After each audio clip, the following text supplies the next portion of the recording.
नमस्कार, आप देख रहे हैं आखिरी सौदा और मैं हूं हर्षदा साहब। नमस्कार और मैं हूं हेमंत खई और हम चर्चा कर रहे हैं रिलायंस जियो की। जी हाँ, वीके शर्मा साहब और प्रकाश दीवान हमारे दोनों ही एक्सपर्ट हमारे साथ बने हुए हैं। गौरव बिस्सा भी हमारे साथ जुड़ चुके हैं और आप देखिए रिलायंस का शेयर इस समय स्टेबल है, लेकिन दिक्कत की बात कॉम्पिटिटर्स के लिए, जिस तरह से रिलायंस जियो ने एक प्राइम मेंबरशिप शुरू करी है। 99 रुपए में एग्जिस्टिंग जो क्लाइंट्स हैं, कस्टमर्स हैं, वो मेंबर बनेंगे और उसके बाद 303 रुपए प्रति महीने में जो हैप्पी न्यू ईयर ऑफर वाली स्कीम थी उसका लुफ्त उठाया जा सकता है।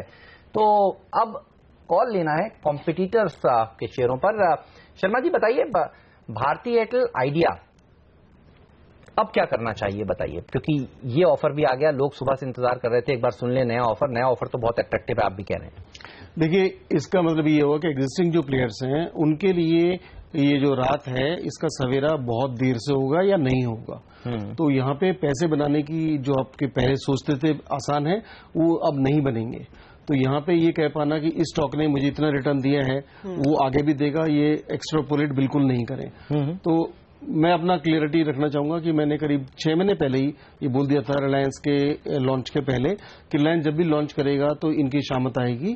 तो ऐसे वक्त में आप इनको निकल जाइए यहाँ से, टाटा इसमें सॉरी भारती और एज वेल एज आइडिया में, और आप पहुंच जाइए टाटा कम्युनिकेशंस के अंदर, जो एक कम्युनिकेशन इंफ्रास्ट्रक्चर की कंपनी है जिसके ऊपर रिलायंस की प्राइसिंग का कोई फर्क नहीं पड़ेगा, बिकॉज वो यूजर उस इंटरफेस में है ही नहीं। तो वो स्ट्रेटेजी सही रही है। अब यहाँ पे मैं ऊपर के लेवल पे बिका चुका हूं, पर ये कहना चाहूंगा यहाँ पे आपको रिटर्न्स अभी भी संदिग्ध हालत रहेगी आपके लिए, तो काफी मुश्किल रहेगा पैसा कमाना। तो यहाँ पे अभी भी अगर आप निकल सके तो निकल सकते हैं। प्रकाश, आइडिया की जो वोडाफोन के साथ डील होने वाली है, रिलायंस के इन ऐलानों के बाद, इस स्ट्रैटेजी के बाद आपको क्या लग रहा है, उन्हें और स्वीटन करनी पड़ेगी? तो जो लोग सोच रहे थे कि शायद एक बढ़िया डील निकल कर आएगी और फिर स्टॉक में थोड़ा सा सपोर्ट मिलेगा, वो भी अब मुश्किल है। दो चीजें हर्षदा, अब डील डेफिनेटली होके रहेगी, अब उसके आसार पूरे होंगे, क्योंकि अब चारा कोई बचा नहीं है। अगर कहीं ये दोनों कंपनी सोच रही हो कि अकेले हम लोग लड़ लेंगे मार्केट में, मार्केट शेयर रिटेन कर पाएंगे, तो वो अब बिल्कुल होना मुश्किल हो जाएगा। तो जो डील होनी थी तो उसके चांसेस बढ़ते हुए दिख रहे हैं और स्पीड से होगा। दूसरी चीज, स्वीटनर का जहां तक सवाल है, अब ये दोनों की मजबूरी है कि साथ में हाथ मिलाना पड़ेगा, ये शादी होनी है। तो फेरे जिस दिन होंगे उस दिन भाव क्या रहेगा ये कहना मुश्किल है, लेकिन इतना बता सकता हूं कि इससे ज्यादा भाव आना भी मुश्किल हो जाएगा आइडिया के लिए, क्योंकि वो लिस्टेड कंपनी तो वही है और वहां हमने ऑलरेडी सब देख चुके हैं, रिजल्ट्स में, नंबर्स में जो खराबी है वो भी देख चुके हैं। तो मुझे कोई इसके ऊपर कोई जाने के चांस लग नहीं रहे, क्योंकि प्रेडेटरी प्राइसिंग का सामना करना आइडिया के लिए तो बिल्कुल मुश्किल है। वोडाफोन उस माहौल में है नहीं, तो अगर कोई लड़ सकता है तो वो सिर्फ भारती है, वहां थोड़ी बहुत आपको वॉलेटिलिटी स्टॉक प्राइस में दिख सकती है, लेकिन आइडिया में ये एक पीक सा आपको जो महसूस हो रहा है ये बिल्कुल कायम रहेगा। ओके, चलिए, तो मुश्किल के दौर में दोनों ही कंपनियां, गौरव से पूछते हैं चार्ट्स देखकर। गौरव, भारती ने निचले स्तरों से एक स्मार्ट रिकवरी दिखाई है, अब जाकर थोड़ा क्या आपको लगता है चार्ट्स पर ये थक रहा है? और आइडिया पर भी बताइए क्या कॉल होगा आपका? देखिए, भारतीय में बहुत ज्यादा स्ट्रॉन्ग रेजिस्टेंस है 370 पे, हमने देखा है कि अच्छी खासी कॉल राइटिंग भी हुई है 370 380 पे। तो यहाँ पे भले ही एक बाउंस पे आपको देखने मिला हो, लेकिन मैं यहाँ पे बाय करने की सलाह नहीं दूंगा। मैं ऊपरी लेवल पे फिर से प्रेशर आने की संभावना काफी ज्यादा है। और रही बात आइडिया की, तो आइडिया भी एक रेंज में है। 105 जो है इमीडिएट सपोर्ट है, 112 एक इमीडिएट रेजिस्टेंस है। इसके बीच में अगर किसी को करना है तो 1-2 रुपए की स्टॉप लॉस यहाँ से बाय कर लो, 2-3 रुपए का ऊपर टारगेट होगा। जो रियल एक्शन होगा वो 112 के ऊपर होगा। अगर ये 112 होल्ड कर लेता है तो मुझे लगता है 2 या 3 दिनों में ये 10 से 12 रुपए का अपसाइड दिखा सकता है। तो मैं वेट कर रहा हूँ 112 पार होने के लिए। चलिए, ये बात आइडिया की हुई और भारती एयरटेल की। इस बीच भारती इंफ्राटेल भी आपकी स्क्रीन पर लेकर आएंगे, क्योंकि यहां पर हमने देखा है जब से वो प्रेस कॉन्फ्रेंस शुरू हुई तगड़ी शॉर्ट पोजीशंस एक्टिव होती हुई दिखाई दे रही है। ओपन इंटरेस्ट 9% से बढ़ा है, स्टॉक आप देखेंगे 4% टूटा है। एक इस समय का प्राइम शॉर्ट कैंडिडेट दिख रहा है ये, गौरव? प्राइम तो मैं नहीं कहूंगा, लेकिन हाँ, इसका भी जो इमीडिएट सपोर्ट है वो 292-293 का है। अगर ये इसके नीचे ही ट्रेड करता है तब आप शॉर्ट कीजिए, यहाँ पे बहुत रिस्की हो सकता है। एक ये स्टॉक काफी गिर चुका है, 2 या 3 दिनों में अगर आप देखेंगे तो शॉर्ट पोजीशन के साथ में ही, लेकिन 320 के ऊपर जो था वहां से ये ऑलमोस्ट 10% करेक्शन दे चुका है। तो अगर 295 सस्टेन कर लिया तो वापस एक अच्छी उछाल आपको देखने मिल सकती है। तो मैं वेट करूंगा, by about 300 and cell below 290, वो थोड़ा सेफ जोन होगा। अच्छा दीवान साहब, ये गिर क्यों रहा है ये बताइए। भारती एयरटेल ने कुछ दिनों पहले ये कहा था कि वो भारती इंफ्राटेल में अपनी हिस्सेदारी बेचना चाहते हैं और बड़ी हिस्सेदारी बेचना चाहते हैं, क्योंकि उनको पैसे की जरूरत लगेगी रिलायंस जैसे कॉम्पिटिटर से लड़ने के लिए आगे चलकर। अब तक तो डील हुई नहीं है और वहां से भाव भी काफी नीचे आ चुका है। भारती इंफ्राटेल में आज के दिन इतनी बड़ी गिरावट के पीछे कोई वजह? इसमें देखिए, जो आज का जो चेंज जो आया इस अनाउंसमेंट के बाद अंबानी जी की, उसमें यह है कि दूसरे प्लेयर्स अब अपना कोई भी इंफ्रास्ट्रक्चर पे स्पेंडिंग जो है वो खुल के बढ़ा नहीं सकते, जो है उसी के अंदर वो लोग को प्राइसिंग अपनी करनी पड़ेगी, क्योंकि अब वो चाहे कुछ भी करें, प्राइसिंग जितनी भी इंप्रूव करें, रिलायंस जियो उसमें 20% आपको ज्यादा डेटा देके वो प्राइसिंग को न्यूट्रलाइज कर देगा। तो जो कैप थी, स्पेंडिंग कैप है, वो एक अच्छी खासी रोक जो है लग चुकी है। तो अंकुश जो है वो स्पेंडिंग पे, केपेक्स पे जब आएगा तो भारतीय इंफ्राटेल में उस टाइप की कोई रेंटल डिमांड नहीं जनरेट होती हुई दिखेगी या टेंडेंसी चेंज नहीं होगी, तो नेचुरली उसका वैल्यूएशन जो है वो अच्छा खासा वहां पे गिरना शुरू होगा। इनफैक्ट इस अनाउंसमेंट से अगर आप ये 4-5 स्टॉक्स को हटके अगर देखें हेमंत, तो मुझे लगता है कि कई पॉजिटिव डेवलपमेंट्स इसमें इस अनाउंसमेंट के थ्रू समझ आ रहे हैं, जो आगे चल के अगले एक आध दिन में हो सकता है मार्केट में डाइजेस्ट हो। तो भारतीय इंफ्राटेल जैसे इंफ्रास्ट्रक्चर में मार पड़ रहा है, वैसे ही कई जगह रेल जियो मनी का जो इम्प्लीकेशन है वो भी आप देख सकते हैं, इतने बड़े डेटाबेस के साथ, यूजर बेस के साथ कितना आगे चलेगा। तो जो डिजिटाइजेशन का हम लोग कुछ समय पहले काफी हद तक चर्चा कर चुके हैं, उसका एक रिवाइवल होगा, उसमें बेनिफिशियरीज की एक अलग सूची निकलेगी। तो मेरे हिसाब से I would focus on some of the other benefits and not necessary भारतीय या आइडिया या रिलायंस इंडस्ट्री के शेयर पे फिलहाल। सर हिंट दे रहे हैं, नाम बताइए कौन सी कंपनी की बात हो रही है यहाँ पे? नहीं, मैं यही कहना चाह रहा हूं कि जिस हिसाब से ये जो इकोसिस्टम डेवलप होता हुआ समझ आ रहा है, तो इसमें तो उन्होंने एक बहुत मुद्दे की चीज जो कही है वो ये थी कि सबसे ज्यादा डेटा वीडियो में यूज हो रहा है, और हिंदुस्तानी आदमी अगर वीडियो में यूज कर रहा है, आज बेशक फ्री है तो उस वजह से थोड़ा सा लिबरल यूज ज्यादा रहेगा, बट ये देखिए कि इसका इम्प्लीकेशन सारे इकोसिस्टम में जो मीडिया सिस्टम जो है उसमें कैसा है। उन्होंने बोला भी एक बार कि हमारा मीडिया में we are already very strong on the content media side.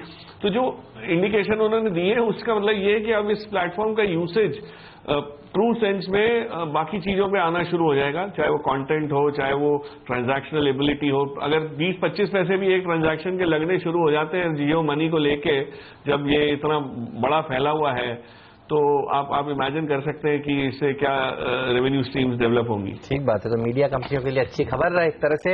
ये कहते हुए आप इनके दीवान साहब के लाइंस के बीच में पढ़िए तो कह रहे हैं कि मीडिया कंपनियों में जबरदस्त तेजी देखने को मिल सकती है। बहरहाल लेंगे दीवान साहब से विदा, शर्मा जी से विदा।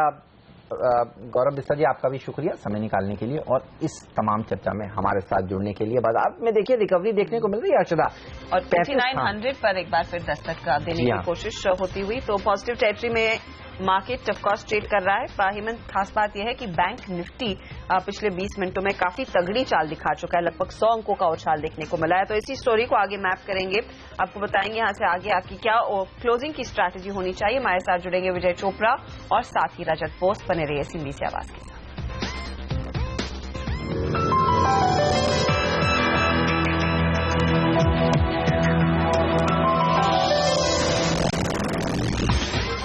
आखिरी सौदे में आप सभी का स्वागत है। बेहतरीन तेजी भारतीय बाजारों में देखने को मिल रही है और देखिए 8888 ये है वो आंकड़ा जो निफ्टी पर आपको इस समय दिखेगा। दिन के उच्चतम स्तर के आसपास हम अभी गए थे और बैंक निफ्टी में अच्छा प्रदर्शन देखने को मिला। लेकिन एक खबर जिस पर आपकी नजर होनी चाहिए, बैंक ऑफ महाराष्ट्र, ये देखिए स्टॉक अब 16% की बढ़त दिखा रहा है। यहाँ पर खबरें आई हैं कि कुछ लॉस मेकिंग ब्रांचेस जो हैं उनका विलय करेंगे, 400 से 50 घाटे में चल रही शाखाओं को मर्जर किया जाएगा। और बैंक ऑफ महाराष्ट्र ये बहुत ही मुश्किल में था बैंक, इसके एनपीएस को लेकर भी काफी सारे कंसर्न्स थे और अच्छा काम कर रहे हैं। ये कुछ ब्रांचेस को मर्ज करने की काफी कॉस्ट कम करने का प्लान यहाँ पर है और साथ ही साथ ये भी कह रहे हैं कि FY18 के दूसरे हिस्से में एनपीएस में भी काफी ज्यादा कमी आने की आशंका इन्होंने जताई है या फिर संभावना जताई है।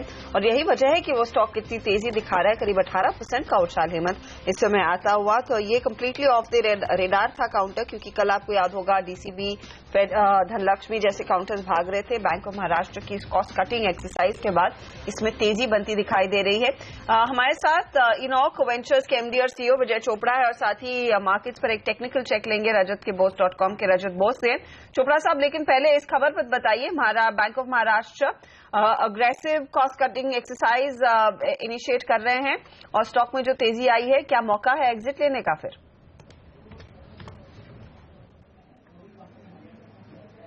देखिए, कहीं ना कहीं अंडर वैल्यूड तो था ही ये, मगर साथ के साथ जो चिंताएं थी एसेट क्वालिटी को लेके वो काफी पुल डाउन कर रही थी। और जब भी किसी भी कंपनी में किसी भी बैलेंस शीट में कॉस्ट कटिंग की बात होती है, प्रॉफिटेबिलिटी बढ़ाने की बात होती है, एफिशिएंसीज बढ़ाने की बात होती है, तो it is good for any company for that matter. Of course bank of Maharashtra के लिए भी एक पॉजिटिव रुझान देखने को मिल सकता है। संभवतः आपको इस समय 42-43 तक भी जाता दिखे, मगर मैं यही कहूंगा कि बहुत सारी दूसरी अपॉर्चुनिटीज हैं बैंकिंग में जहां पे निवेश किया जा सकता है। और जैसे आपने कहा कि अगर कोई पुराने लोग फंसे हुए हैं तो संभवतः इसमें निकलने का एक अच्छा मौका है। 42-43 तक एक बार को जाता दिखता है स्टॉक। चार्ट चेक भी लेते हैं। रजत, बताइए कौन से लेवल्स इंपॉर्टेंट है इस स्टॉक के लिए? आप कैसे ट्रेड करेंगे, अप्रोच करेंगे इसे?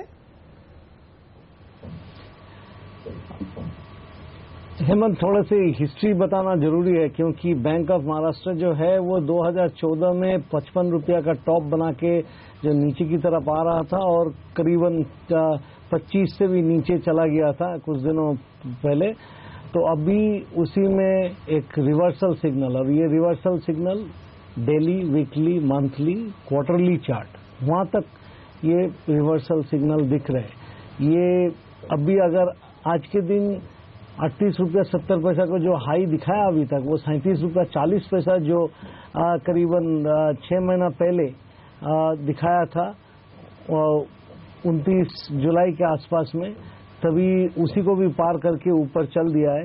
अगर आज के दिन 37 रुपया 40 पैसा के ऊपर बंद दे दे तो बहुत अच्छा है, नहीं भी दे तो भी ये रिवर्सल ही रहेगा। इसमें फ्रेश बाइंग होने की गुंजाइश है। फिलहाल टारगेट जो है 45 से 46 तक बनता है, और उसके ऊपर में जो 2014 का जो टॉप मैंने बताया था 55 रुपया, उसी के आसपास आप उम्मीद कर सकते हैं, क्योंकि ये जो अभी इसको सस्टेन करना पड़ेगा। आज के दिन जाके ये अगर नीचे बंद कर देगा तब ये नहीं होगा, लेकिन इस लेवल पे सस्टेन करने से ये एक मेजर रिवर्सल माना जाएगा। देखिए, ये अकेला स्टॉक नहीं है जिसमें तेजी आ रही है हेमंत। डीसीबी आप देखेंगे, इसमें भी फिर से निचले लेवल से रिकवरी आती हुई, इनफैक्ट पिछले आधे घंटे में 1% का उछाल इसमें आया है। सिटी यूनियन बैंक में 1.5% का उछाल देखने को मिल रहा है। देना बैंक, धनलक्ष्मी बैंक के दूसरे छोटे बैंक भी हैं जिसमें निचले लेवल से खरीदारी आती हुई दिखाई दे रही है। तो ये कल की स्टोरी फिर से रिपीट होती हुई, हालांकि कल बहुत बड़े गेन थे, आज हमने देखा लो से ये काउंटर्स रिकवर कर रहे हैं और बैंक निफ्टी में जो 94 अंकों की बढ़त आई है उसको भी सपोर्ट करने की कोशिश कर रहे हैं। स्पीच आप देखिए, मुंबई में महानगर पालिका के चुनाव आज हैं और रिकॉर्ड वोटिंग के आंकड़े आए हैं। 1:30 बजे तक का जो फिगर आया है वो 41% के लिए है। ये वोटर काउंट निकल कर आ रहा है, टर्नआउट निकल कर आ रहा है। पिछली बारी जब 2012 में इलेक्शंस हुए थे बीएमसी के 45% at the end of the day था टोटल टर्नआउट। तो अब की बारी अच्छा है कि लोग बढ़ चढ़ के वोट देने के लिए। अभी हमारा इसमें कंट्रीब्यूशन होना बाकी है, हम आपको बताते हैं, हम लोग भी जाकर वोट डालेंगे 3:30 बजे के बाद। लेकिन ये अच्छा है, और अगर ज्यादा वोटर उतरते हैं तो बाजार मानकर चलता है जनरली कि बदलाव के लिए वोट हो रहा है। तो अगर बीजेपी की जीत होती है यहाँ पर तो मार्केट देखिए खुश होने वाला है। जी, डेफिनेटली सो। तो ये एक इंपॉर्टेंट डेवलपमेंट होगी, इस पे नजरें बनी रहेंगी। याद रखिए, इस चुनाव का नतीजा 23 तारीख को आने वाला है, उसकी भी अपडेट्स आपके लिए लेकर आएंगे जरूर। लेकिन फिलहाल मिड कैप इंडेक्स आपकी स्क्रीन पर लाते हैं। 108 अंकों की बढ़त के साथ ये फिलहाल ट्रेड कर रहा है, और साथ ही साथ कई ऐसे काउंटर्स हैं जहां पर रनवे मूव्स देखने को मिल रही है। मन industries, India cement, Maharashtra seamless, तो अलग अलग थीम्स पर आज हमने देखा है बाजार में पूरा खेल दिखाया है। बिल्कुल। और स्टॉक ऑफ द मोमेंट इस समय देखिए जेट एयरवेज है, 9% की बढ़त, कल 5% की रैली देखी जा रही थी। अच्छा, चार्ट देखकर बताइए रजत जी, कैसा लगता है ये जेट एयरवेज भागे जा रहा है ये तो बिना किसी खबर के? देखिए जेट एयरवेज तो काफी अच्छी नजर आ रहा है। अभी वीकली चार्ट देखा जाए तो वीकली चार्ट में भी अच्छी संकेत दे रहा है और डेली चार्ट में भी अच्छी संकेत दे रहा है।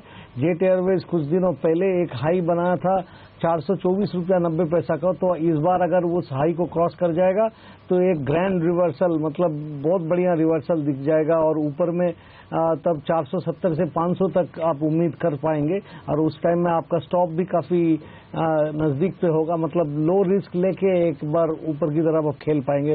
फिलहाल मैं ये बोलूंगा कि 414 में आप इंट्राडे ट्रेड ले सकते हैं 424 की उम्मीद करके 408 के नीचे स्टॉप लगा के, बट बड़ा ट्रेड जो है वो 425 के ऊपर जब क्लोज होता है तभी लेना चाहिए। लगे हाथ स्पाइस जेट पर भी एक कॉल दे दीजिए क्योंकि ये स्टॉक भी 60% ऊपर 70 पर पहुंच चुका है।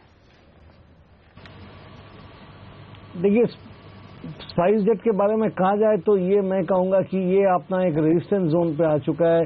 69 से लेके 73 के बीच में ये कंसोलिडेट करता है। 73 जब तक क्रॉस करके ऊपर नहीं जाएगा तब तक कोई मेजर मूवमेंट नहीं दिखेगा, लेकिन एक चीज जरूर कहना चाहिए कि ये नीचे से कंसोलिडेट करके अभी ऊपर आ रहा है। हो सकता है कि एक बार कुछ दिनों में ये 73 के आसपास जाने की चेष्टा करेगा, तो there is a trade, but वो एक दिन में होगा कि 2-3 दिन में होगा वो बोलना बड़ी मुश्किल है। लेकिन कोई भी ट्रेड लेंगे तो 6690 या 67 के नीचे आप स्टॉप लगा के ट्रेड लीजिएगा, लॉन्ग साइड में ही ट्रेड लेना है। कोई खबर आपने सुनी है क्या? क्योंकि पूरा एविएशन पैक देखिए क्या मजबूती के साथ ट्रेड कर रहा है।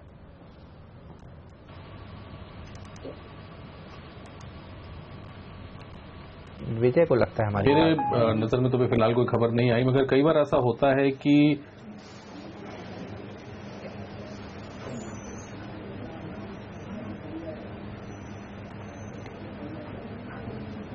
विजय आपकी आवाज आ रही है, बताइए।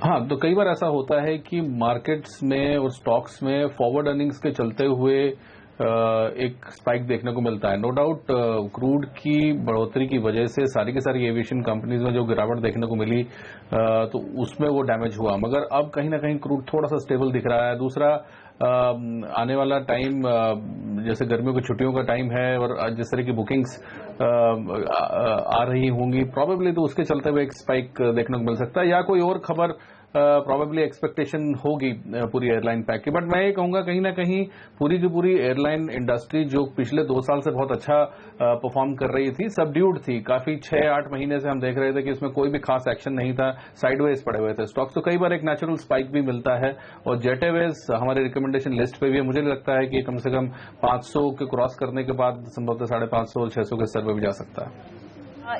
ये बात हुई एविएशन कंपनियों की, लेकिन आज एक और एक्टिव थीम है, वो है सीमेंट कंपनियों की। और चोपड़ा साहब, इस पर मैं आपकी राय लेना चाहूंगी क्योंकि मुझे याद है 2-3 हफ्ते पहले सीमेंट एक बहुत ही एक्टिव थीम प्ले आउट हो रही थी। आज का ट्रिगर यही है कि साउथ इंडिया में दाम बढ़ाए गए हैं 5 से 10 रुपए प्रति 50 केजी वाले बैग्स पर, और उसका इम्पैक्ट हम देख रहे हैं इंडिया सीमेंट, हाइडेलबर्ग जैसी कंपनियों पर आता हुआ। एनसीएल ने खुद माना है कि यहां से रियलाइजेशंस और भी स्मार्टन अप होते हुए दिखाई दे सकते हैं। किस तरह की कंपनियों में आप प्रेफर करेंगे पैसे लगाना, और इस समय अगर आप 100 रुपए लगा रहे हैं तो सीमेंट में कितने पैसे लगने चाहिए?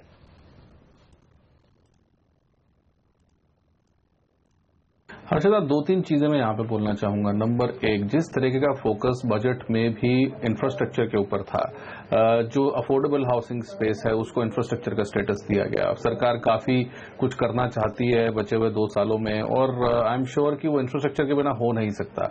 और जब इंफ्रास्ट्रक्चर की हम बात करते हैं तो 2 चीजें मेजर आती हैं, वो हैं सीमेंट और स्टील। तो मुझे लगता है कि यहां से सीमेंट कंपनीज में एक अच्छा रनअप देखा जा पाएगा, मगर थोड़ी लंबी अवधि में। इमीडिएटली इनमें कोई बहुत ज्यादा फायरवर्क्स देखने को नहीं मिलेंगे, बट यस, अगर कोई 18 महीने से 24 महीने की अवधि तक यहां से सीमेंट कंपनीज में एंटर करता है तो संभवतः आपको 15 से 20% का रिटर्न भी मिल सकता है, which is a very good return. और मैं कहूंगा कि अगर आप कंपनियों की बात करें, एसीसी मुझे अच्छा लगता है, अंबुजा मुझे अच्छा लगता है as compared to India Cements. दूसरी बात जो आपने कही कि अगर 100 रुपए लगाने होंगे तो सीमेंट कंपनीज में कितना लगाएंगे, तो निश्चित रूप से मैं कम 8 से 10 रुपया सीमेंट कंपनीज में लगाना चाहूंगा, कुछ इंफ्रास्ट्रक्चर कंपनीज में लगाना चाहूंगा, जो कि एक रिप्रेजेंटेशन भी हो जाती है सीमेंट कंपनीज की। तो I am Fairlie bullish on the infrastructure space, and allied space is definitely cement and steel.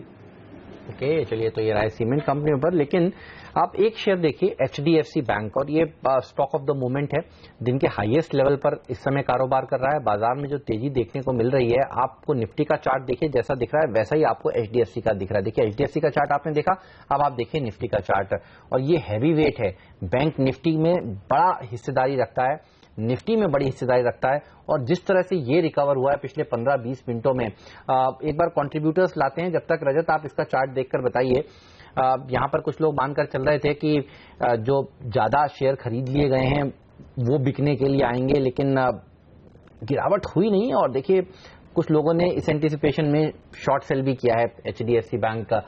अच्छी तेजी देखने को मिल रही है। चार्ट्स पर कौन से लेवल इंपॉर्टेंट हैं HDFC बैंक के लिए?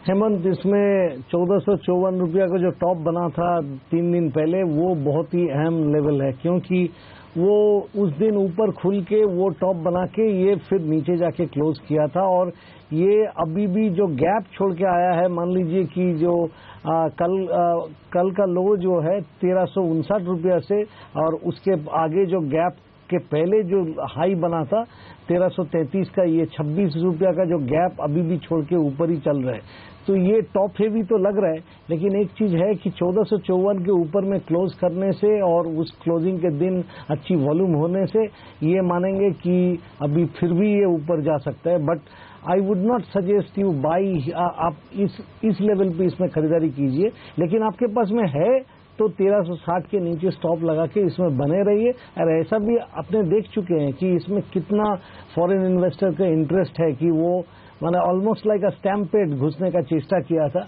तो इस लेवल पे पकड़ के रखिए, बट फ्रेश बाइंग मत कीजिए, थोड़ा सा टॉप ही है।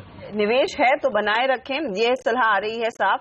और आप देख रहे हैं HDFC बैंक एक बड़ी भूमिका निभा रहे हैं निचले लेवल से बाजार को ऊपर की तरफ ले जाने में, या फिर दिन के हाई पर इसे टिकाने में। एक और स्टॉक है जिसकी ओर से हमने देखा एक अच्छी खबर आई है, वो है ऑरोबिंदो फार्मा।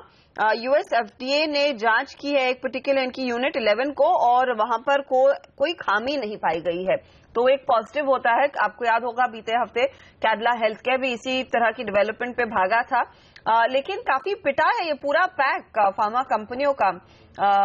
चोपड़ा साहब, तो ऑरोबिंदो फार्मा 684 पर, स्पेशली इस खबर के बीच आपकी क्या सलाह होगी?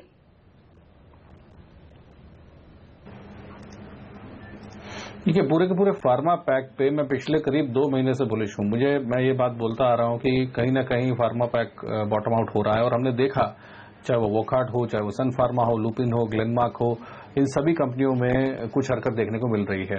और जहां पर 2 साल पहले हर एक कंपनी के प्लांट को US FDA रिजेक्ट कर रहा था, तो अब वो दूसरी तरह से गिनती शुरू हुई है, और I think it's a positive spiral companies are getting into. दूसरी बात मैं एक और यहां पे कहना चाहूंगा कि ट्रंप साहब जो कहते हैं कि वो अफोर्डेबल मेडिकेयर की जो बात करते हैं, तो मुझे लगता है कि जो इंडियन फार्मास्यूटिकल मैन्युफैक्चरर्स हैं वो दुनिया में सबसे सस्ती दवा बनाने के लिए कैपेबल हैं। मुझे नहीं लगता कि कोई और कंट्री में इतनी सस्ती दवाएं अच्छी क्वालिटी पे, अच्छी गुणवत्ता पे प्रोड्यूस कर सकता है। तो ये देखना होगा कि यूएस का स्टैंड क्या रहता है। बहुत सारी हमारी इंडियन कंपनीज के हो सकता है कि वहां पे वो प्लांट्स डाल के काम करना शुरू करें। दूसरी बात मैं एक बात कहना चाहूंगा कि ऑरो फार्मा में यहां से मुझे तो लगता है कि अगर कोई 1.5 साल की अवधि तक इसमें बना रहता है तो संभवतः आपको बहुत आराम से 15 से 20% की अपसाइड देखने को मिल सकती है। तो it's a good stock to have in a portfolio, and pharma overall looks good to मी।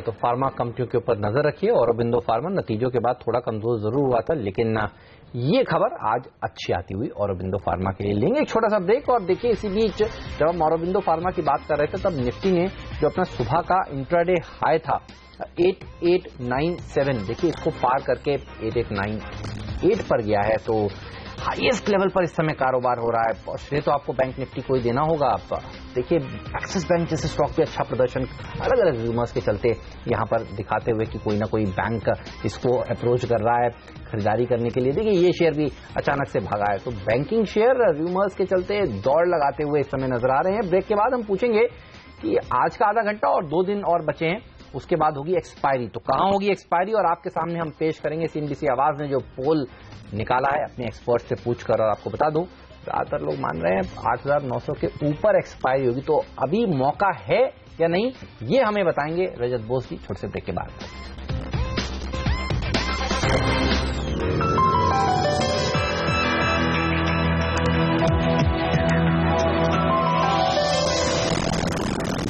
आप देख रहे हैं आखिरी सौदा और दिन के ऊंचाई पर बाजार ट्रेड करता हुआ 8,907। ये है फिलहाल निफ्टी का हाई आज का 26 अंकों की बढ़त के साथ कारोबार करता हुआ। और याद रखिए सितंबर 2016 के बाद एक बार फिर हम इन लेवल्स पर पहुंचते हुए दिखाई दे रहे हैं और अब आप कह सकते हैं कि चौतरफा खरीदारी होती हुई दिखाई दी है, क्योंकि अब तक मिड कैप में अच्छा खासा एक्शन बनता दिखाई दे रहा था।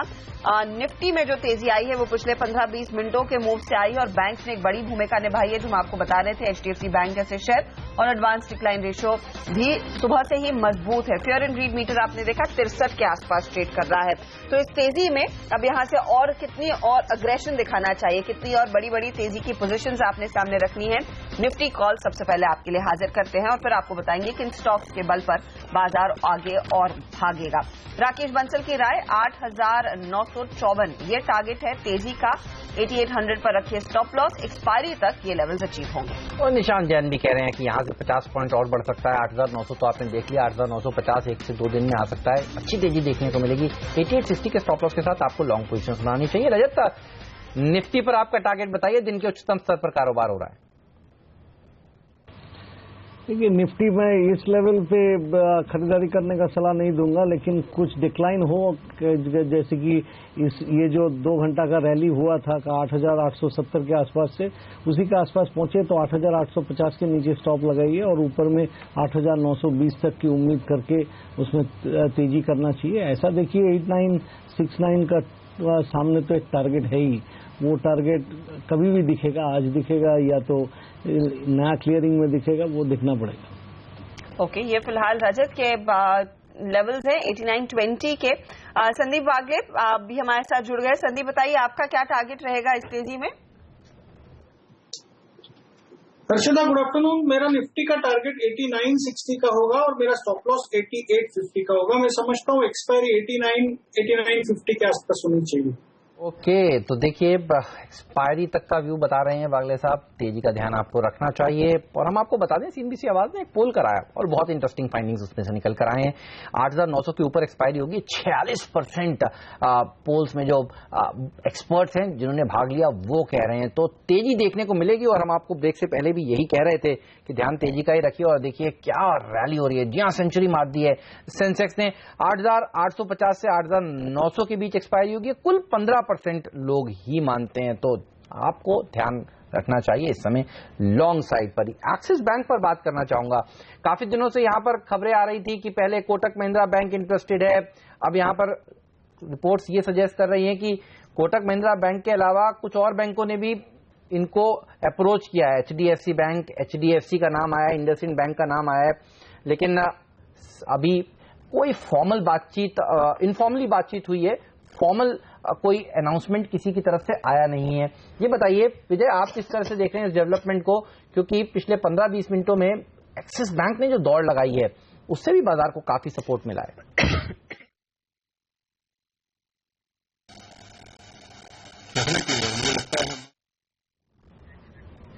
कुछ ऑडियो में दिक्कत आ रही है, एक बार चार्ट्स पर चेक ले लेते हैं एक्सिस बैंक के।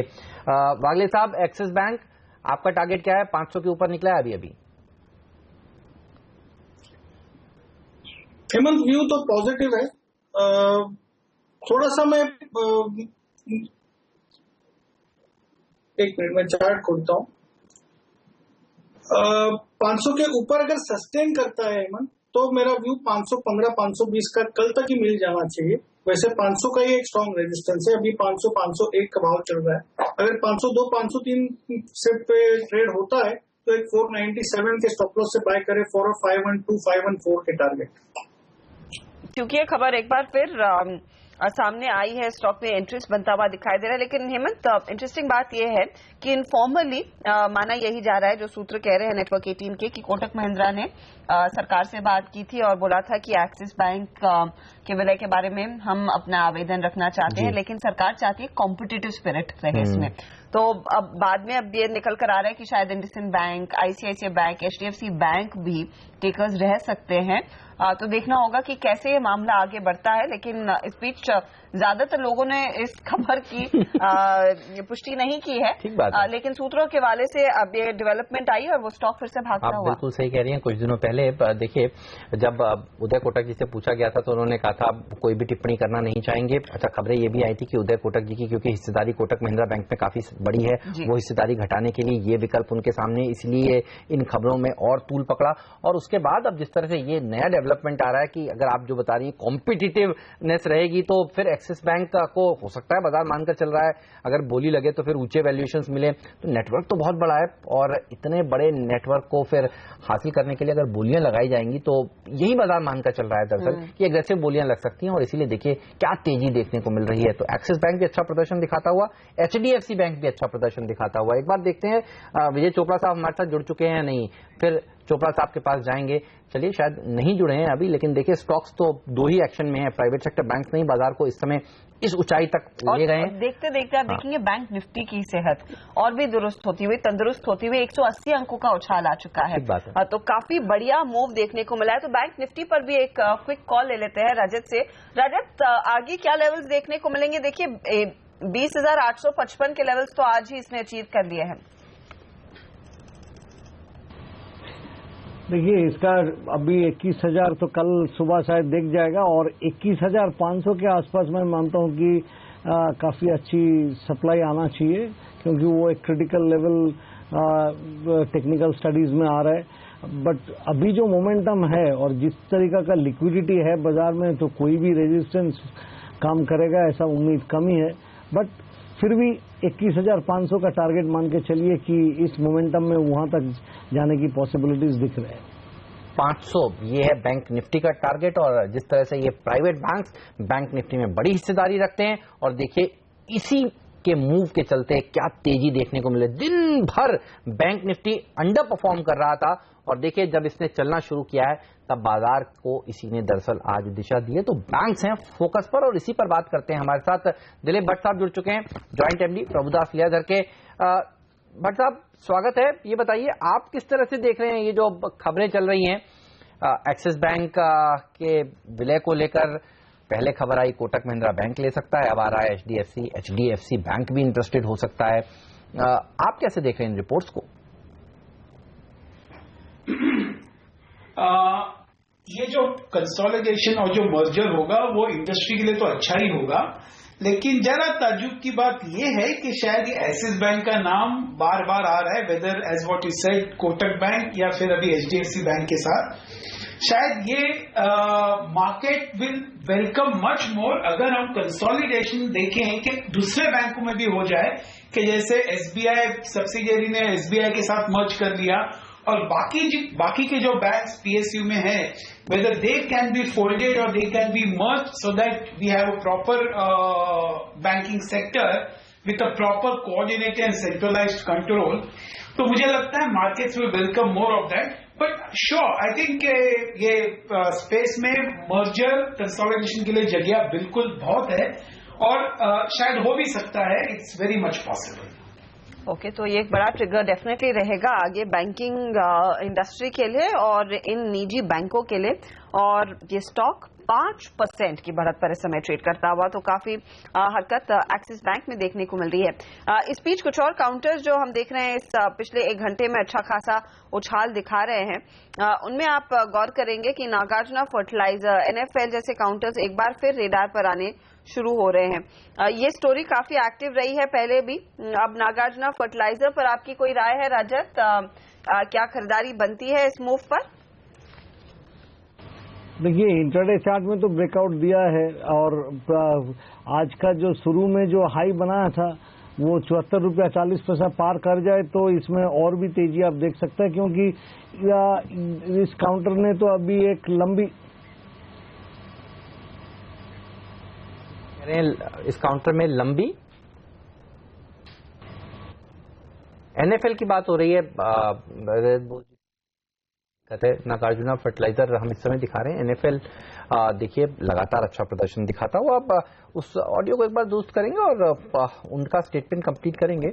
लेकिन अब देखिए और भी कौन से स्टॉक्स हैं जहां एक्शन देखने को मिल रहा है? वोल्टास, आज मैं देख रहा था जेफरीज की कुछ रिपोर्ट्स थी जो सजेस्ट कर रही हैं कि शेयर में अच्छी तेजी देखने को मिल सकती है। अच्छा, गर्मी का सीजन भी हजदा आ रहा है और आज संजीव भसीन साहब सुबह हमारे साथ पहला सौदा में थे, वो कह रहे थे कि देखिए नंबर्स भी अच्छे आए हैं और आगे की राह इसके लिए अच्छी होने वाली है। स्पेशली वो लॉयड और हेवल्स की डील के बाद माना जा रहा है कि यहाँ पर वैल्यूएशन प्ले काफी ज्यादा एक्टिव होता हुआ दिखाई दे सकता है। वो भी एक ट्रिगर रहेगा शायद इस तेजी में, लेकिन डिमांड वोल्टास की एसीज की सबसे ज्यादा होती है समर आफ्टर समर, वो अनडाउटेड है। तो एक बार पूछते हैं चार्ट्स पर ये कैसा लगता है। वागले साहब बताइए, वोल्टास पर क्या व्यू है आपका? Hemant, extremely bullish, clear cut breakout मिला है, ब्रेकआउट देखने को मिला है 356 के लेवल्स पे, करंटली 362 है, तो 355 356 का स्टॉप लॉस होगा और पोजिशनल मेरा व्यू लगभग 385 390 होगा। तो ये एक या दो दिन का नहीं होगा, एक हफ्ते का होगा।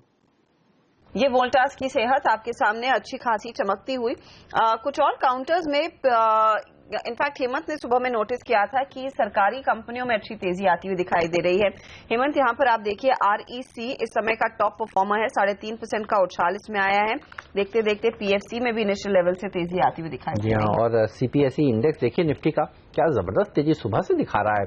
तो जो रूमर्स मार्केट में थे कि एक और सीपीएसई लॉन्च किया जाएगा, एक और बास्केट बनाकर सरकार बेचने की योजना बना रही है। अब आप देखिए उसके चलते काफी सारे पीएसयू स्टॉक्स में अच्छी खासी तेजी देखने को मिल रही है। इस समय सीमेंट कंपनियां भी अच्छा प्रदर्शन दिखा रही है, चौतरफा तेजी है आज भारतीय बाजारों में। अच्छा, 8,900 के ऊर हजता बाजार में अगर आज समाप्ति हो जाए तो फिर बुल्स पूरे फॉर्म में होंगे। हर रोज देखिए, पहले हमने 8800 को 2 दिन कोशिश अटके और फिर उसके ऊपर पार किया, कल 8850 के ऊपर क्लोज दी और आज देखिए 8,900 के ऊपर क्लोजिंग देने की तैयारी और अगर आज वो क्लोजिंग हो जाती है, जैसे हम कल भी बात कर रहे थे कि 9,000 कितना पॉसिबल है अगले 2 दिनों में, उसके चांसेस तो और बढ़ जाते हैं अनलेस कुछ अलग डेवलपमेंट आए अमेरिका में एक दिन की छुट्टी के बाद या फिर 2-3 दिन की छुट्टी के बाद वो मार्केट्स खुलेंगे आज, तो वो शायद एक फैक्टर रह सकता है। नहीं तो डोमेस्टिक स्टोरी में ऐसी कोई चीजें नहीं है जो शायद तेजी को रोकेंगी। और अच्छी खबर है वहां से, आपको बता दूं, डाउ फ्यूचर्स 51 पॉइंट ऊपर है, तो वहां से घबराने की कोई संकेत नहीं है। और कल भी अगर खुले होते तो आज सुबह सुबह हमारे लिए और जोरदार संकेत होते। आप देखिए इस समय कैक फुट्सी किस तरह से ट्रेड कर रहे हैं, यानी यूरोप के मार्केट्स किस तरह से ट्रेड कर रहे हैं, क्योंकि ये भी महत्वपूर्ण है। डाउ फ्यूचर्स ने तो दिखा दिया है कि अच्छा प्रदर्शन आज देखने को मिलेगा। यूरोप के मार्केट्स भी देखिए स्टेबल है, यहाँ पर कोई घबराने की बात नहीं है। तो नए हाइस की तैयारी हो रही है, ये कहना क्या सही होगा? वागले साहब बताइए। हेमंत, बिल्कुल भी गलत नहीं होगा, मैं ऐसे कहूंगा। दिलीप भट्ट साहब, आपको भी लग रहा है क्या जिस हिसाब से बाजार चल रहा है, इलेक्शन के आउटकम से पहले क्या उम्मीद करना सही होगा नए हाइस होली से पहले?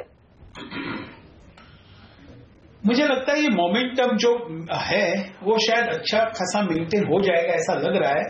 और whether it will scale a new high, it's definitely very speculative, लेकिन लग रहा है कि जिस तरह से पैसा मार्केट में आ रहा है, भले एफआईआईज आर नॉट पार्टिसिपेटिंग, लेकिन जैसे हमने एक फिगर पे अगर हम नोटिस करें कि अभी monthly SIP self is 4,000 crore, तो ये बहुत बड़ा फिगर है और वो फिगर और भी बढ़ेगा। तो ऐसा लग रहा है कि शायद this momentum will be maintain and I think in the run up to the election results also I think the overall sentiment is one of positive and optimism, तो शायद थोड़ा बहुत मेंटेन हो जाएगा। लेकिन in a slightly longer run the earnings have to come back, have to recover and have to sober down the current pace, otherwise markets will continue to look a lot more expensive। जी हाँ, earnings पर ज्यादा जोर दिया जाएगा। लेकिन एक जो point यहाँ पर दिलीप साहब ने रखा कि डिस्पाइट एफआईआई फ्लोज हम देख रहे हैं अच्छी खासी तेजी बनती हुई दिखाई दी है। डोमेस्टिक इंस्टीट्यूशंस इनफैक्ट काफी हरकत में रहे हैं पिछले 2-3 सेशन से। ऐसे में कहां पर पोजीशन लेने के लिए तैयार है हमारे जानकार, बीटीएसटी या फिर एसटीबीटी? ये आपकी स्क्रीन पर अब आता हुआ विशाल मलकान की राय, ये कह रहे वेदांता में तेजी कीजिए, टारगेट 285 का रहेगा, स्टॉप लॉस 266 पर रखें। साथ ही एक और बाय कॉल है सीईएससी पर, कैलकाटा इलेक्ट्रिक 890 का टारगेट इन्होंने दिया है और स्टॉप लॉस 860। मेरा वकारिया की राय देखिए, वो कह रहे हैं कि भारत फोर्ज आपको खरीदना चाहिए। कुछ देर पहले हमारे दूसरे एक्सपर्ट भी कह रहे थे कि ये शेयर है जो अच्छा प्रदर्शन दिखाएगा। और देखिए टारगेट है 1105 का स्टॉप लॉस रखिए 1075 के आसपास। और वोल्टास जिसकी बात हमने अभी अभी करी, देखिए ये भी है इनके पिक मेरा वखारिया कि उनको लगता है कि टारगेट 368 का रखना चाहिए, 354 का एक स्टॉप लॉस भी जरूर रखिए। रजत भी है हमारे साथ। रजत बताइए, BTST देंगे या STBT? BTST देंगे जी। ILFS इंजीनियरिंग ये 59 रुपया 50 पैसा का स्टॉप लॉस लगाइए और 65 और 69 का उम्मीद कीजिए, 2 दिन के कॉल है। और इसके संग संग DCB बैंक, इसमें स्टॉप लॉस 150 रुपया 75 पैसा में लगाइए, 154 155 ये BTST है, कल सुबह तक वहां पहुंच जाना चाहिए, उसके बाद में प्रॉफिट बुक कर लीजिए। ILFS इंजीनियरिंग में मेरा खुद का इन्वेस्टमेंट पोजीशन है, कोई ट्रेडिंग पोजीशन है नहीं। इनफैक्ट ये कल दोनों ही काउंटर्स काफी एक्टिव थे बाजार बंद होते होते, और रजत को लगता है कि जाते जाते आप में इन काउंटर्स में खरीदारी करनी चाहिए।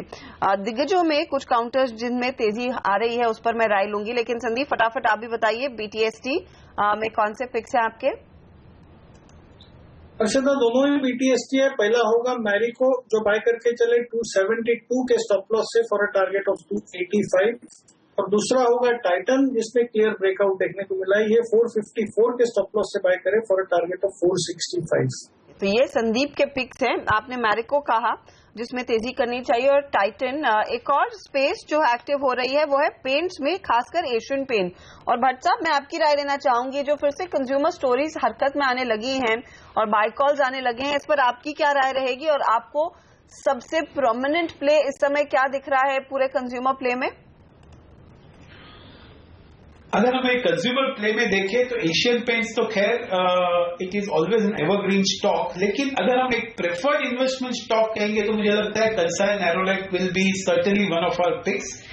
ये एक स्टॉक जहां पर हमको लग रहा है कि यहां से भी एक मीडियम टर्म में काफी अच्छा रिटर्न देके जाएगा। और हम थोड़ा जरा हटके देखें कि FMCG स्पेस में, अगर ये कंज्यूमर स्पेस में हम माने तो ब्रिटानिया अभी भी लग रहा है कि इसको अभी भी ओन करना चाहिए, इसको अभी बाय करना चाहिए। यहां से एक काफी अच्छा रिटर्न देके जाएगा ये मीडियम टू लॉन्ग टर्म में। मुझे लगता है यहां से at least you can expect about 20% returns in Britannia over medium to long term. Okay, तो इन स्टॉक्स पर रखिएगा नजर। पेंट के दाम बढ़ने की खबरें भी आ रही हैं और पेंट शेयर भी आपके फोकस में रहना चाहिए। एक और स्पेस जहां पर दाम बढ़े हैं खासतौर पर आंध्र प्रदेश मार्केट और तेलंगाना में, वो है सीमेंट के दाम बढ़े हैं, 5 से 10 रुपए प्रति बैग बढ़े हैं। और आप देखिए इंडिया सीमेंट, हेडलबर्ग सीमेंट जैसी कंपनियां अच्छा प्रदर्शन दिखा रही हैं। विजय, इस स्पेस में आपके टॉप पिक्स क्या होंगे सीमेंट पैक में?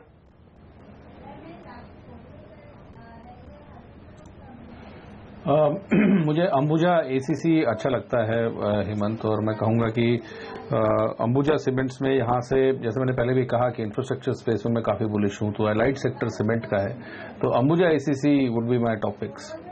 ओके, तो अंबुजा ACC में यहाँ पर उनको अपॉर्चुनिटीज दिखाई दे रही हैं जिसमें तेजी करनी चाहिए। कुछ और स्टॉक्स जो हरकत में आते दिख रहे हैं इस समय, एस्कॉर्ट्स एक और प्ले है जो करीब 2% की बढ़त दिखाने में कामयाब है और वॉल्यूम पिकअप इसमें काफी ज्यादा। बाकी ऑटो कंपनियों में भी देखिए, पिछला हफ्ता काफी खराब था हीरो मोटोकॉर्प, बजाज ऑटो जैसी कंपनियों में। यहाँ पर आज हीरो मोटो में तो कुछ फ्लोट आता दिखाई दे रहा है, खरीदारी हो रही है। क्या मंदी के सौदे अब रुक गए हैं आना? तेजी की पोजीशंस आ रही हैं संदीप जी, स्पेशली बजाज और हीरो मोटो में?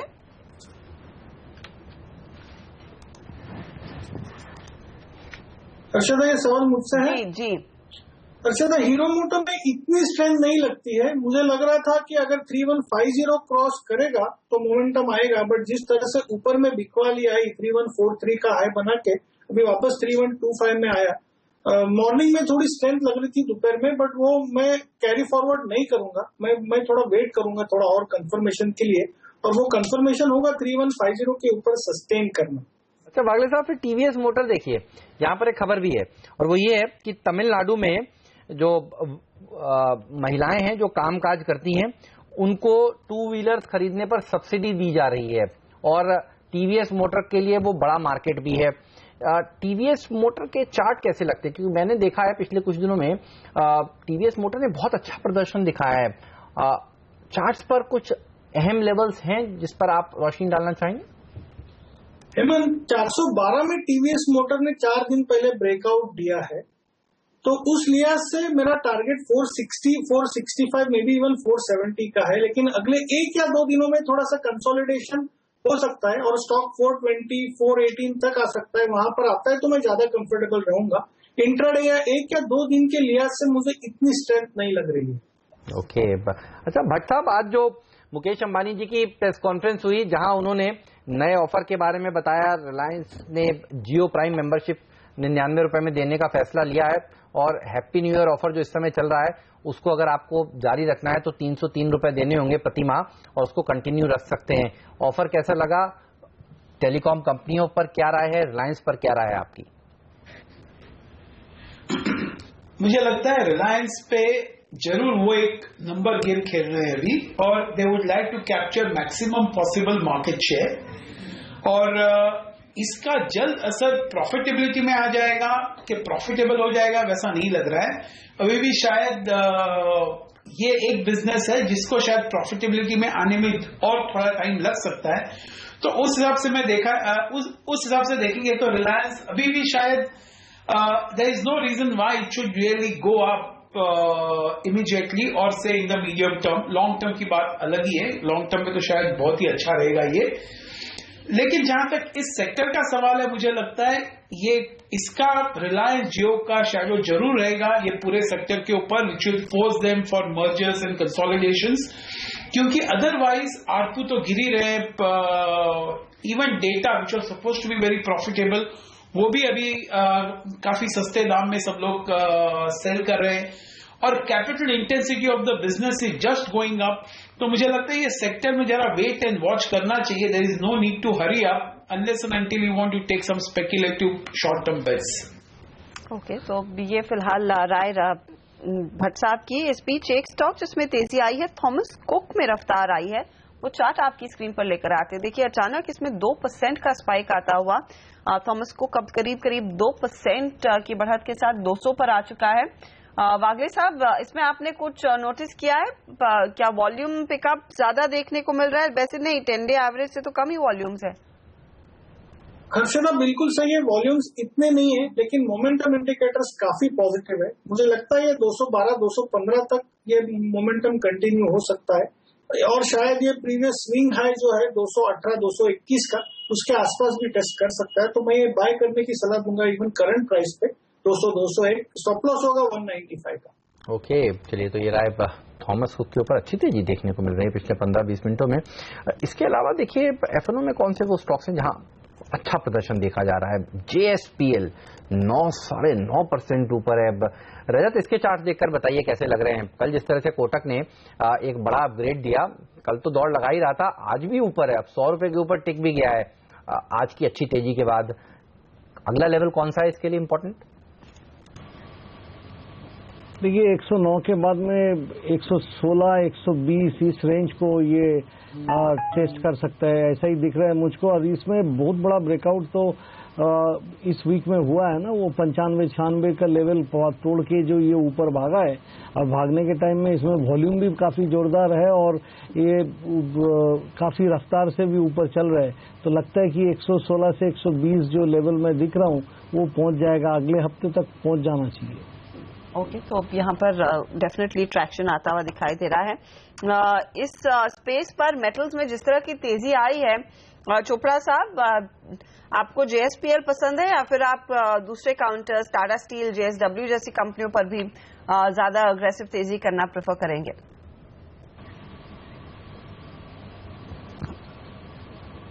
मुझे ओवरऑल मेटल पैक इस समय अच्छा लगता है, चाहे वो स्टील मैन्युफैक्चरर्स हो, जिंक हो, कॉपर हो, क्योंकि ओवरऑल मेटल्स में हमने अच्छी तेजी देखी है पिछले 1 साल में और मुझे लगता है तेजी थोड़ी और बरकरार रहेगी। JSPL का मेरा जो पर्सनल टारगेट है वो 130 का है। यदि कोई इसको मध्यम अवधि तक लेता है तो यहाँ से भी अच्छी तेजी है। हालांकि स्टॉक बहुत अच्छा रनअप दिखा चुका है पिछले 2-3 दिन में, तो एक अच्छा रनअप में JSPL में देखता हूँ। टाटा स्टील भी मुझे यहाँ से अच्छा तेजी दिखाता दिखता है, कम से कम भी 520 का लक्ष्य में टाटा स्टील में भी दूंगा। और साथ ही साथ वेदांता जो थोड़ा सा सुस्त दिख रहा है, संभवतः आपको 280 के स्तर पर जाते हुए दिखेगा। तो ये ओवरऑल मेटल पैक्स में मैं काफी बुलिश हूं और मुझे लगता है कि अच्छा परफॉर्म करेंगे मार्केट के साथ। और एक्सिस बैंक देखिए क्या जबरदस्त प्रदर्शन दिखा रहा है, 5.5% की मजबूती। तो बैंकों में जो कंसोलिडेशन की खबरें चल रही हैं उसके चलते सुपर प्रदर्शन स्टॉक ने दिखाया है।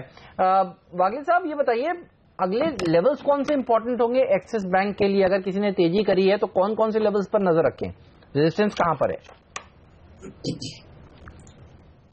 हेमंत, एक क्रूशियल लेवल है जो कि 515 का है और अभी 506.7 है, तो वो पहला लेवल होगा। और अगर वो क्लियर होता है तो सीधा 540 तक वन डे मूव आ सकती है। तो किसी को अभी बाय करना है तो 515 के ऊपर कल अगर निकल जाता है, एक 10 रुपए का स्टॉप लॉस, 30 रुपए का टारगेट, ऐसा सेटअप बैठेगा।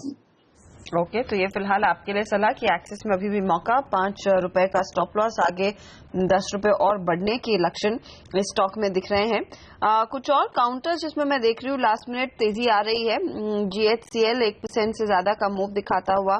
साथ ही साथ आप देखेंगे नेस्ले इंडिया में भी एक जोर आया है, करीब 2% ऊपर पिछले आधे घंटे में। वो नेस्ले इंडिया का शेयर आपकी स्क्रीन पर लेकर आते हैं तो उसमें वो स्पाइक दिखाई जरूर देगा। इस पर आपकी क्या टिप्पणी होगी रजत? देखिए, नेस्ले इंडिया कभी भी बात करिए मुझको ये अच्छा ही लगता है। तो हम आपके चैनल में एक साल शायद उससे भी ज्यादा आगे, वो 5,500 के आसपास में जब गया था तब भी बोला था कि इस भाव में ले लीजिए, लॉन्ग टर्म के लिए अच्छा रहेगा। तो मुझको यही समझ में आ रहा है कि गोइंग फॉरवर्ड मंथली चार्ट में जिस तरीका का रिवर्सल ये दिखा रहा है, वो फिर से दोबारा 7200 से 7400 तक जाने की चेष्टा करेगा। This is actually medium term call. और शॉर्ट टर्म में अभी आज के दिन जो ब्रेकआउट दिया है, ये देखते हुए कल 6500 से लेके 6520 तक की उम्मीद करिए। मतलब करंट लेवल से 100 रुपया और भी जा सकता है। रजत, आपने कहा आपको तो वैसे भी पसंद है, तो ये बताइए कि नेस्ले की मैगी ज्यादा अच्छी लगती है इनके चॉकलेट्स? देखिए, चॉकलेट तो मैं नहीं लेता हूँ, मैंने खाता नहीं हूँ, क्योंकि I don't eat any sweets, I am a diabetic. अच्छा, मुझे लगा कोलकाता में है तो आपको स्वीट्स पसंद होंगे, लेकिन ठीक है, डायबिटीज है तो ऑब्वियसली आपको स्वीट्स अवॉइड करनी होंगी। लेकिन इस नोट पर लेंगे छोटा सा लेंगे अपने एक्सपर्ट से विदा। बोस साहब आपका शुक्रिया, चोपड़ा साहब आपका धन्यवाद, वागले साहब आपका भी धन्यवाद। और बाजार देखिए पुल्स की चपेट में, यही कहना चाहिए। 8,900 के ऊपर क्लोजिंग देने की तैयारी हो रही है निफ्टी की, और 100 अंक ऊपर इस समय सेंसेक्स है। 160 अंक से ज्यादा की बढ़त बैंक निफ्टी में देखने को मिल रही है। और आज के स्टार परफॉर्मर्स रिलायंस इंडस्ट्रीज हैं, जी हां, और प्राइवेट सेक्टर बैंक्स हैं जिन्होंने बेहतरीन प्रदर्शन दिखाया, जिसके दम पर आज हम यहां पर पहुंचे हैं। रिलायंस इंडस्ट्रीज देखिए व्हाट अ मूव, पिछले 20-25 मिनटों में जिनके हाईएस्ट लेवल पर जा रहा है, और ये 8,900 के ऊपर क्लोज देने में निफ्टी की मदद कर रहा है। जी हाँ, ये एक सबसे बड़ा कैंडिडेट है वो 8900 की मूव की तरफ। साथ ही आप देखेंगे RIL और बैंक के अलावा और क्या चला है, तो एविएशन काउंटर्स में एक बार फिर अच्छी फ्लाइट आई है, तेजी आई है। जेट एयरवेज 8% ऊपर, स्पाइस जेट में 7 से 8% का इजाफा। हालांकि इस बीच हमने देखा ये जो इंटरग्लोब एविएशन इंडिगो, वो थोड़ी सी हरकत दिखा रहा था, ज्यादा इसमें रनअवे मूव नहीं देखने को मिली है। लेकिन थॉमस कुक में अच्छी तेजी आई। PTC, REC, PFC ये स्ट्रांग विकेट पर खड़े हुए हैं आज। टाइटन में हमने देखा काफी तेजी आती हुई, और ये कंज्यूमर ड्रिवन काउंटर्स कुछ थे जिसमें टाइटन है, नेस्ले है, मैरिको जैसे स्टॉक्स हैं जो हमारे जानकारों ने भी आइडेंटिफाई किए। जाते जाते वोल्टास की हम बात कर रहे थे, ये सभी काउंटर्स में 4 से 5% का उछाल आया है बाजार बंद होते होते। तो ये भी एक बहुत ही स्ट्रांग कड़ी रही है आज के बाजार की। एक बार फिर मिड कैप कंपनियों ने आउट परफॉर्म किया। सीमेंट कंपनी में अच्छी तेजी, प्राइस हाइक के बाद की दक्षिण भारत में कई कंपनियों ने दाम बढ़ाए हैं। और अंत में आप देखिए 8,900 के ऊपर की क्लोजिंग आती हुई। मैं उम्मीद कर रही हूं कि एडजस्टेड क्लोज और भी मजबूत होगी, क्योंकि आज क्या 8910 का हाई बाजार ने लगभग छुआ है, तो उसके आसपास अगर वो सेटल हो तो बेस्ट। लेकिन 8900 पर 8920 हाई। ओके, लेकिन 8900 के ऊपर ये क्लोजिंग एक बहुत बड़ा साइन है कि यहाँ से आगे और भी एक्शन रहेगा तेजी का। सुपर्ब दिन। और देखिए सेकेंड हाफ की बढ़त बुल्स को हमेशा पसंद आती है। दिन भर कंसोलिडेट किया, सेकेंड हाफ में भागे, तो इससे बढ़िया मौका जो है वो नहीं हो सकता और इससे बढ़िया दिन नहीं हो सकता। देखिए एक्सपायरी का हफ्ता है और बेस चपेट में आते हुए बुल्स फॉर्म में है। और देखिए बैंक्स जब लीडरशिप लेकर आगे बढ़े तो फिर ऐसा ही होता है। बैंक निफ्टी ने आज अच्छा प्रदर्शन दिखाया सेकंड हाफ में, जिसके चलते हम यहां पर पहुंचे हैं। और रिलायंस इंडस्ट्रीज, जी हां, जो नया प्लान ऑफर किया गया है जियो प्राइम मेंबरशिप का, वो भी देखिए पसंद आया है। और आप देखिए रिलायंस इंडस्ट्रीज में भी अच्छी बाइंग हुई है। तो ये कुछ हैवी वेट्स हैं, Reliance industries, HDFC bank, axis bank जैसे स्टॉक जहां पर खबरें आई कि इसमें एक बड़ी डील होने वाली है। इन तमाम खबरों के दम पर अच्छा एक्शन देखने को मिला प्राइवेट सेक्टर बैंक्स में। चलिए, तो दमदार खबरों के बल पर दमदार तेजी बाजार ने दिखाई और 8901 पर फाइनल क्लोजिंग के आंकड़े आपकी स्क्रीन पर आते हुए सेंचुरी गढ़ी है। सेंसेक्स ने और बैंक निफ्टी ने भी करीब 150 अंकों का उछाल दिखाया। ऐसे में स्टॉक 2020 में हमारे कैप्टन्स के लिए आज का सत्र कैसा रहा, ये आपकी स्क्रीन पर लेकर आते हैं।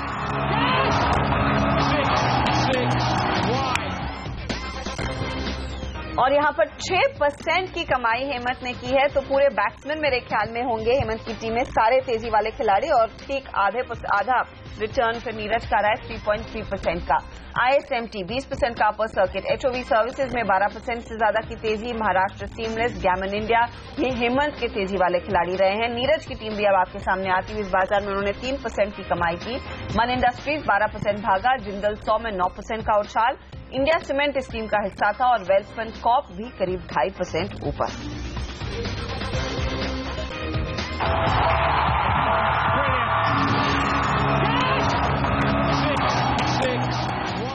ऑलराइट, तो 8900 के ऊपर समाप्ति और अच्छी समाप्ति कही जाएगी भारतीय बाजारों के लिए। इसी नोट पर लेंगे आपसे विदा, लेकिन आप बने रहिए CNBC आवाज पर, क्योंकि आज के पूरे एक्शन का रिकैप हम आपके लेकर आएंगे नेहा आनंद के साथ मार्केट टॉप 20 में। हम दोनों को दीजिए इजाजत, नमस्कार।